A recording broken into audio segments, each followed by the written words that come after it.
जय सच्चिदानंद। Young age, युवावस्था में जो चमक होती है चेहरे पे जो सुंदरता होता है, उसे हम बुढ़ापा तक नहीं ले जा सकते हैं। ऐसा संभावना है कि आप ले जा सकते हैं? नहीं ले जा सकते हैं, क्योंकि बुढ़ापा आने पर चेहरे का जो चमक है वो ढल जाता है। कसरत करके, व्यायाम करके जो शरीर अभी स्वस्थ हमने बनाया है, इसे भी हम बुढ़ापा तक नहीं ले जा सकते, क्योंकि बुढ़ापा आने पर शरीर अस्वस्थ भी हो सकता है और स्वस्थ भी रह सकता है। ऐसा संभावना है। भारत में अगर आप प्रधानमंत्री हैं, मुख्यमंत्री हैं, तो अमेरिका में, पाकिस्तान में, चीन में जाके प्रधानमंत्री नहीं बन सकते। कहने का तात्पर्य यह है कि जो राजनीतिक सत्ता आपने अपने देश में प्राप्त किया है, वो दूसरे देश में आप नहीं ले जा सकते, इतना सामर्थ्य नहीं है।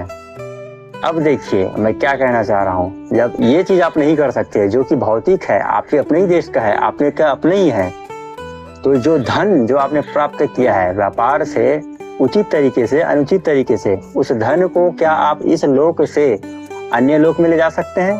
क्या ये सामर्थ्य है? क्या ऐसी संभावना है? कदापि नहीं। ऐसा कोई संभावना ही नहीं है और ना ही ऐसा कोई तरीका है। हमने जो धन प्राप्त किया व्यापार से, धंधे से, उचित तरीके से या अनुचित तरीके से, उसको तो इसी ही लोक में छोड़ना पड़ेगा। जब मृत्यु आ जाए, आत्मा देह को छोड़ दे, देह को त्याग दे, तो क्या इस धन को हम ले जा सकते हैं साथ में? क्या इस भौतिक चीज, जो भी भौतिक चीज इस संसार में है, क्या उसे हम अपने साथ ले जा सकते हैं? नहीं ले जा सकते। ये बात तो आप भी जानते हैं, फिर भी मैं बोल रहा हूँ। लेकिन जब तक बात हृदय पे ना उतरे, तब तक बात समझ में ही नहीं आता। वैसे तो लोगों को कई बातें पता है, ये ऐसा होता है, ये ऐसा होता है, लेकिन बात जब तक हृदय में ना पहुंचे, हृदय में ना उतरे, तब तक बात समझ ही नहीं आता। तो कहने का तात्पर्य यह है कि आपने जो धन कमाया है, दौलत कमाया है, आपने जो यश प्राप्त किया है, आपने जो शिक्षा प्राप्त किया है, आपके अंदर जो विद्वता है, वो सब यहीं के यहीं रह जाना है। मृत्यु के बाद में जब आत्मा देह को छोड़ दे, तो उस लोक में, परलोक में, ये सब नहीं जाता है। तो क्या जाता है? आपने जो पुण्य किया है, आपने जो परमार्थ का कार्य किया है, आपने जो भक्ति किया है, भजन किया है, आराधना किया है, योग, तप, जप किया है, यही सब आपके साथ में ही जाना है। सबके साथ में जाना है, मेरे साथ भी जाना है। आपने जो पाप किया है, पुण्य किया है, यही सब साथ में जाता है। अब आप समझ गए होंगे कि इस लोक के बाद जब परलोक का गमन होता है, तो जो भौतिक संपदा है, भौतिक चीजें हैं, वो सब यही छूट जाता है। लेकिन हमने जो पाप किया है, पुण्य किया है, सत्कर्म किए हैं, यही सब हमारे साथ जाता है। तो इस बात से यह सिद्ध होता है कि व्यक्ति का, मनुष्य का असली संपत्ति क्या है? उसके द्वारा किया गया सत्कर्म, उसके द्वारा किया गया पाप, उसके द्वारा किया गया पुण्य, यही व्यक्ति का संपत्ति है।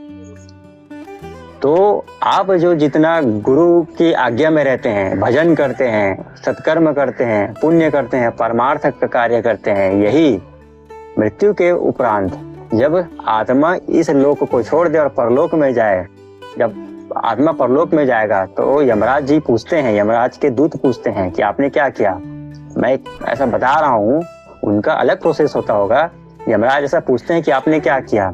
आपने जो कुछ कर्म किया है, चाहे वो पाप कर्म हो चाहे सत्कर्म हो, उसी के अनुसार, उसी के लेखा जोखा के अनुसार में जो दूसरा जन्म है वो निर्धारित होता है। जैसे कोई व्यक्ति ज्यादा पाप किया है, उसका जो अगला जन्म होगा उसके अनुरूप निर्धारित होगा।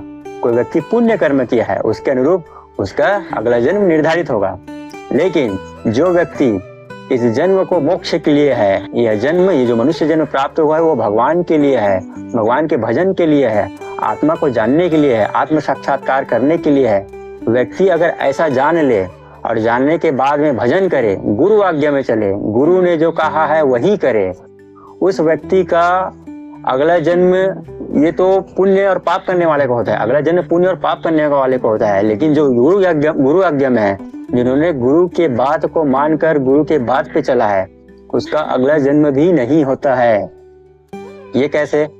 जन्म किस लिए होता है? जन्म सुख और दुख को भोगने के लिए होता है। लेकिन और जन्म किसका नहीं होता? जिन्होंने अपनी आत्मा को जान लिया है, जिसने परमात्मा को जान लिया है, वो मोक्ष प्राप्त कर चुका है, तो उसका पुनर्जन्म नहीं होता है।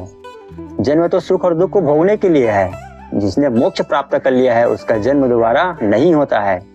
तो मोक्ष किसको मिलेगा? जो गुरु आज्ञा में रहेगा, जो गुरु वचनों का पालन करता है। और जिनका भी पाप और पुण्य शेष है, उनका फिर अगला जन्म निर्धारित होता है। तो असली संपत्ति क्या है, जिसे निधि कहते हैं। भौतिक संपत्ति क्या होता है? भौतिक संपत्ति वह है जो आपको भविष्य में कार्य आ सके, भविष्य में आपके कार्य आ सके, आर्थिक बल दे सके, उसे क्या कहते हैं? संपत्ति कैसे कहते हैं। जैसे मेरे पास धन है, बैंक बैलेंस है, बड़ा मकान है, जमीन है, और संपत्ति कई प्रकार के हो सकते हैं। चल संपत्ति हो सकता है, लेकिन ये सब संपत्ति क्या होता है? ये सब संपत्ति इसी लोक में काम आने वाला है। इस लोक के बाद में ये काम नहीं आने वाला है। मैंने प्रारंभ में ही कहा है कि अभी जो चेहरे पे चमक है, युवावस्था में जो सुंदरता है, चमक है, वह संभावना नहीं है कि बुढ़ापे तक भी वही चमक बनी रहे। संभावना क्या, कहीं देखने को ही नहीं मिलता। आप किसी बूढ़े व्यक्ति को देखें जो बहुत ही सुंदर हो, और वो जैसे ही सुंदर वो युवा में थे, क्या अभी वो सुंदर है? नहीं। व्यायाम करके, कसरत करके शरीर को हमने स्वस्थ बना के रखा है। क्या यह संभावना है कि बुढ़ापे तक वह स्वस्थ बना रहेगा? नहीं। आप अपने देश में प्रधानमंत्री हैं, मुख्यमंत्री हैं, क्या आप दूसरे देश में जाके अपनी सत्ता को वहां स्थापित कर सकते हैं? नहीं कर सकते हैं। तो जब आप इसी दुनिया में ये सब चीज नहीं कर सकते, तो आप इस दुनिया में कमाए हुए भौतिक संपत्ति को परलोक में कैसे ले जा सकते हैं? नहीं ले जा सकते हैं। तो क्या ले जा सकते हैं? हम सिर्फ अपना कर्म अपने साथ ले जा सकते हैं। कौन सा कर्म? सदकर्म, पाप कर्म, पुण्य कर्म, यही सब कर्म हम ले जा सकते हैं। लेकिन ये जो कर्म भी है ना, ये जन्म देने वाला है। आप पुण्य कर्म करेंगे तो पुण्य को भोगने के लिए जन्म लेना पड़ेगा, पाप कर्म करेंगे तो पाप को भोगने के लिए जन्म लेना पड़ेगा। लेकिन जो व्यक्ति मोक्ष के लिए कार्य करता है, मोक्ष को अपने दिमाग में रख के, मोक्ष को सोच के गुरु आज्ञा पे चलता है, परमार्थ का कार्य करता है, उसका पुनर्जन्म नहीं होता है।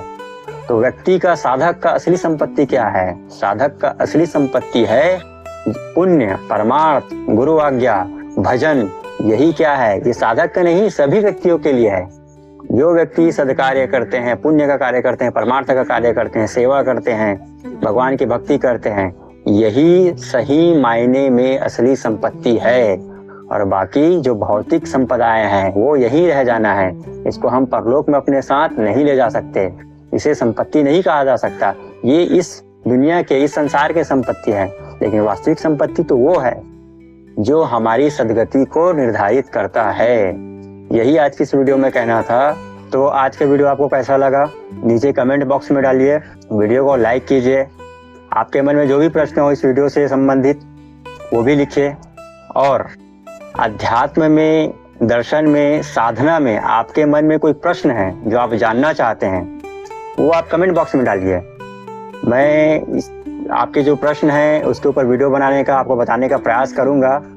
जो हमें गुरुजनों से प्राप्त हुआ है, संतों से प्राप्त हुआ है, ग्रंथों से प्राप्त हुआ है, जो जानकारी है मैं बताने का प्रयास करूंगा। मिलते हैं अगले वीडियो में, तब तक के लिए जय सच्चिदानंद।